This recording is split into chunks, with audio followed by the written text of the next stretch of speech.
बच्चों, कल हमने 2 गद्यांश तक पढ़ लिए थे। आज हम तीसरे को पढ़ेंगे। स्वागत है आपका इस गद्यांश को पढ़ने के लिए। तो देखो बच्चों, ये जो है पाठ 2 का तीसरा अनुच्छेद, जम्बुक। यदि एवं तर्हि माम निज गले बदध्वा चल सत्वरम। यदि तुम मुझे गले में बांधकर जल्दी से चलते हो। सह व्याघ्र तथा कृत्वा काननम ययो। वह बाघ जो था वैसा ही करके और वनों में वे दोनों चले गए।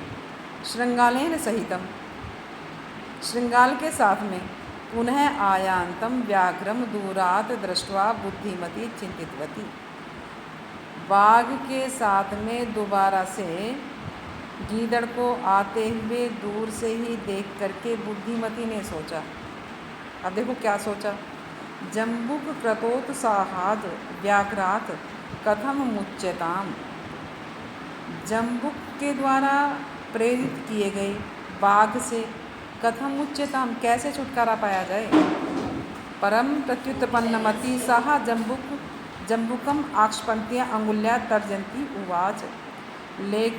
लेकिन तुरंत बुद्धि पैदा हुई, अर्थात प्रत्युत्पन्नमति, वह स्त्री जम्बुक को फटकारती हुई और तर्जनी उंगली दिखाती हुई बोली। तो बच्चों, आपने इस 3 लाइन के माध्यम से जाना कि जब बाघ से गीदड़ ने ये कहा कि मुझे गले में बांध कर चलो, तो बाघ गीदड़ को गले में बांध करके वैसे ही वनों की ओर चला गया। और जब बाघ को दूर से आते हुए बुद्धिमती ने देखा तो उसने सोचा कि अब बाघ को गीदड़ ने उकसाया है, इस बाघ से कैसे बचा जाए। तो उसी समय उस प्रत्युत्पन्नमति को विचार आया कि उसने जम्बुक की ओर उंगली दिखाते हुए और फटकारते हुए बोली, रे रे धूर्त त्वया दत्तम मह्यम व्याघ्रियम पुरा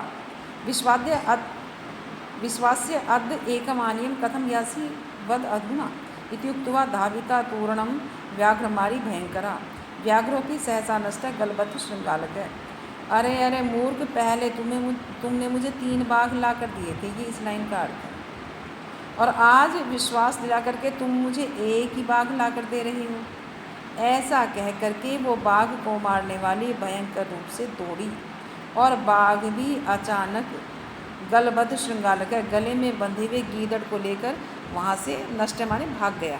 तो इन 4 लाइनों में आपने पढ़ा कि उस बुद्धिमती ने कहा कि अरे मूर्ख, तुमने पहले मुझे 3 बाघ ला कर दिए थे, आज विश्वास दिला कर केवल एक ही बाघ ला कर दे रही हूँ। ऐसा कहकर और वो बाघ को मारने वाली भयंकर रूप से और तेज दौड़ी और बाघ भी गले में बंधे हुए श्रृंगाल को लेकर वहाँ से भाग गया। एवं प्रकारेण बुद्धिमती व्याघ्रजात भयाद पुनःपि मुक्ता अभवत। इस तरह से बुद्धिमती बाघ से पैदा हुए डर से दोबारा आज़ाद हो गई। अतएव उच्यते, इसलिए कहा गया है, बुद्धिर्बलवती तन्वी सर्वकार्येषु सर्वदा। तन्वी माने सुंदरी। हे सुंदरी, सभी कार्यों में हमेशा बुद्धि ही बलवती होती है, अर्थात बुद्धि से कार्य लेना चाहिए। तो प्यारे बच्चों, ये आपकी समझ में आ गया, आपने इसको अच्छे से समझ लिया। अब आगे देखो, ये इसका यहाँ जो है हिंदी अनुवाद दिया गया है, आप इसको अच्छे से यहाँ से लिख लोगे। ये हिंदी अनुवाद है इसका, आपने समझ लिया उधर और यहाँ से लिख लोगे। तो देखो, अब आपको ये आज का ये हमारा पढ़ने का विषय था, आज इसको जो है आप लिख लेना और याद